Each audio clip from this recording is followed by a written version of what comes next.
কোনো দল বা গোষ্ঠীকে বাদ দিয়ে দেশে অন্তর্ভুক্তিমূলক নির্বাচন সম্ভব নয় বলে মনে করেন বিএনপি নেতারা।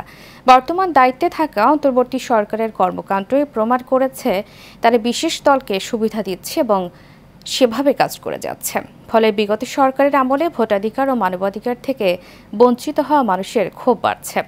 এশিয়ান টেলিভিশনের সাথে আলাপকালে এসব কথা বলেছেন বিএনপির দুই কেন্দ্রীয় নেতা হাফিজ ইব্রাহিম ও ব্যারিস্টার নাসির উদ্দিন আহমেদ অসীম। মোশাররফ তালুকদারের ক্যামেরায় কাউসার আহমেদের বিশেষ রিপোর্ট। দীর্ঘ ১৫ বছরের দুঃশাসন, ভোট ডাকাতি, বিচারহীনতা, অর্থনৈতিক লুটপাট ও স্বৈরাচারী শাসনের অবসান ঘটার পর জনগণের প্রত্যাশা ভোটাধিকার পুনরুদ্ধার করে দেশে গণতন্ত্র পুনঃপ্রতিষ্ঠা।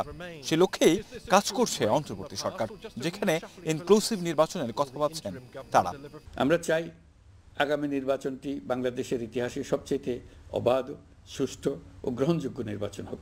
সব রাজনৈতিক দল ও গোষ্ঠী অংশগ্রহণ করতে পারে এবং জনগণের মত প্রকাশের পূর্ণ স্বাধীনতা থাকে এমন নির্বাচন করার কথা বলা হলেও আওয়ামী লীগকে আন্দোলনের মাধ্যমে নিষিদ্ধ করে নির্বাচনকে প্রশ্নবিদ্ধ করছে সরকার, এমনটাই মনে করছেন বিএনপি নেতারা। আওয়ামী লীগ নিষিদ্ধের জন্য তো বলা হচ্ছে এদের বিচার করা হোক।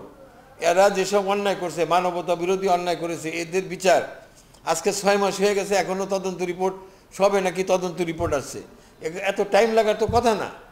দ্রুততম সময়ের মধ্যে তদন্ত রিপোর্ট আয় না, এদের এটা বিচার করে একটা যদি করতো তাহলে জনগণ দেখতো যে না, সত্যি পজিটিভ কিছু এখানে হচ্ছে, এই সরকার করতেছে। এখন তো এরকম কিছু তো হয় না এখনো। ইনক্লুসিভ ইলেকশন যদি হয় তাহলে তো পতিত স্বৈরাচার তারা তো আপনার মনে করেন যে কথাটা বলা হচ্ছে যে জুনের মধ্যে নির্বাচন বলা হচ্ছে, আর আমরা বলছি আমাদের দল থেকে বলা হয়েছে ডিসেম্বরের মধ্যে নির্বাচন আমরা চাই। ডিসেম্বরের মধ্যে নির্বাচন করা তো সম্ভব ছিল, কারণ ইতিপূর্বে আমরা দেখেছি তত্ত্বাবধায়ক সরকারগুলো 3 মাস 90 দিনের মধ্যে নির্বাচন সম্পন্ন করেছেন। সম্প্রতি অন্তর্বর্তী সরকারের বেশ কিছু সিদ্ধান্ত বিগত ফ্যাসিস্ট সরকারের কর্মকাণ্ডের সাথে মিলে যাচ্ছে বলে মন্তব্য করেন তারা। আওয়ামী লীগের সময় যেটা করেছে সেটাকে আমাদের দল বিএনপি যেরকম সমর্থন করে নাই। এখন যেটা হচ্ছে সেটা আওয়ামী লীগ যেভাবে করছে তাই হচ্ছে, তারই পুনরাবৃত্তি হচ্ছে। আমরা তো আন্দোলন এই জন্য করি নাই। 19 বা 17 বছর বা 15.5 বছর তো আমরা এই জন্য তো আন্দোলন করি না, আমরা বিএনপি এবং অন্যান্য দলগুলি।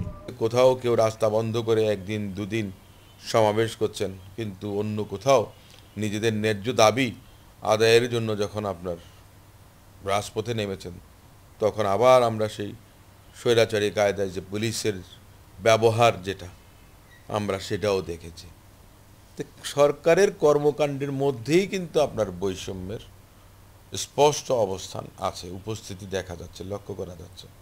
জানান, আগামী জুনের মধ্যে নির্বাচন অনুষ্ঠিত হওয়া নিয়ে যে শঙ্কা তৈরি হয়েছে সেটি রাজনীতিবিদদের তো বটেই, জনগণের মনেও ক্ষোভের তৈরি করছে। নিরসন করতে পারবে। কাউসার আহমেদ, এশিয়ান টেলিভিশন, ঢাকা।